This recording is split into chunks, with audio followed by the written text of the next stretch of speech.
अस्सलामुअलैकुम व्यूवर्स, कैसे हैं आप सब लोग। तो आज मैं लाई हूँ आपके लिए ज़रदा चावल की रेसिपी। अगर आप भी इसी तरह के खिले खिले और जायकादार ज़रदा चावल बनाना चाहते हैं तो इस रेसिपी को फॉलो करें। इंशाल्लाह बहुत ही परफेक्ट सा आपका ज़रदा चावल तैयार होंगे। तो हम स्टार्ट करते हैं आज की रेसिपी। एक खुले बर्तन में पानी लिया है। पानी है तकरीबन चावलों से 3 गुना ज़्यादा। अब इसमें ऑरेंज फूड कलर डालते हैं हाफ़ टी स्पून। फ्लेम को हाई करते हैं और पानी को उबलने के लिए छोड़ देते हैं। तो देखिए पानी अच्छे से बॉईल हो रहा है। अब इसमें हम चावल ऐड करते हैं। सेला चावल है 750 ग्राम, मतलब 3 पाव। इन्हें पकाने से 3 घंटे पहले भिगो दिया था। अगर आप नीम गर्म पानी में चावल भिगोएंगे तो 2 घंटे पहले भिगो सकते हैं। चावलों को हम कुक करेंगे तकरीबन 70 से 80%, क्योंकि चावलों को हमने ज़्यादा नहीं गलाना, फुल नहीं गालना, सिर्फ 80% हम चावल को गला लेंगे, क्योंकि इन्हें जब हम चाशनी में पकाएंगे तो ये बहुत अच्छे से सॉफ्ट हो जाएंगे। मैं आपको हर बात इसलिए बता रही हूँ ताकि आपको अच्छे से गाइड कर सकूँ, ताकि आप जब भी चावल बनाएं तो कोई आपसे मिस्टेक ना हो। तो देखिए चावल हमारे अच्छे से बॉयल हो चुके हैं। अब मैं आपको ये दिखाती हूँ। देखिए माशाल्लाह से हमारे जो चावल हैं 80% चावल गल चुके हैं। तो फ्लेम को ऑफ़ करते हैं, उन्हें एक छन्ने में निकाल लेते हैं। तो देखिए चावलों को हमने पानी से निकाल लिया है और माशाल्लाह से बहुत ही खिले खिले से। अब हम चाशनी तैयार करते हैं। एक बर्तन में डालते हैं घी, तकरीबन 2-3 कप, मतलब हाफ़ कप से थोड़ा सा ज़्यादा। तो फ्लेम को लो रखते हैं और अब इसमें डालते हैं 4 से 5 सब्ज़ इलायची। इस तरह से खोल के हम ऐड करेंगे ताकि इनके दाने भी निकल आए। तो साथ ही हम इसमें ऐड करेंगे चीनी 750 ग्राम, मतलब 3 पाव। मतलब ये कि जितने हमने चावल लिए थे उसी बर्तन से हमने चीनी को माप कर लिया है। तो अब इसमें दूध शामिल करेंगे 250 ml, और हल्की आंच पे इसे हम अच्छे से पकाते रहेंगे जब तक ये चीनी अच्छे से मेल्ट नहीं हो जाती। फ्लेम हमारी यहाँ पे लो है।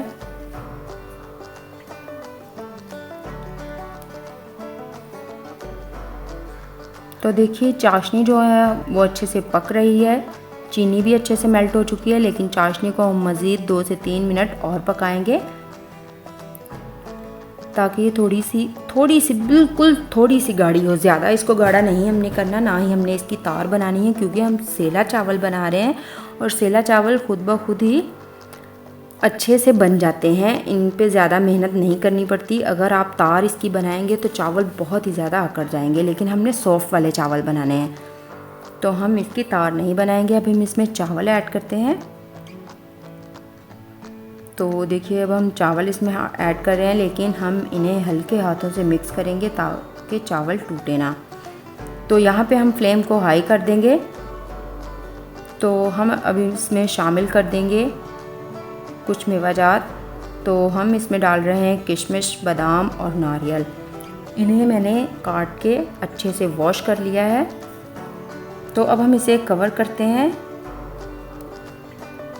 हाई फ्लेम पे जब तक पानी खुश्क नहीं हो जाता।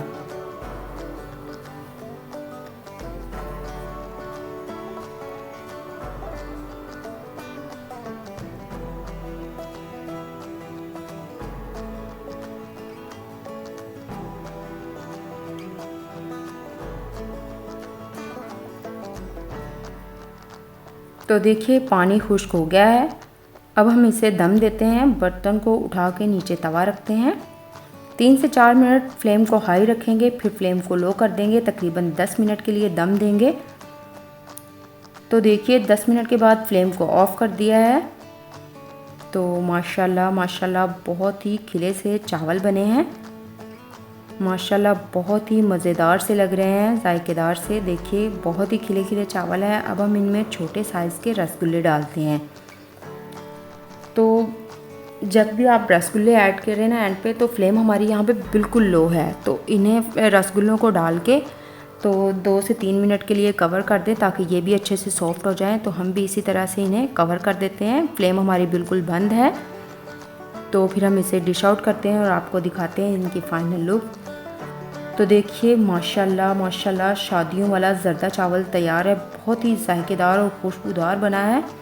आप भी इस रेसिपी को बिल्कुल इसी तरह से फॉलो कीजिएगा और ज़रूर ट्राई कीजिएगा। इंशाल्लाह आपका ज़रदा चावल बहुत ही अच्छे बनेंगे।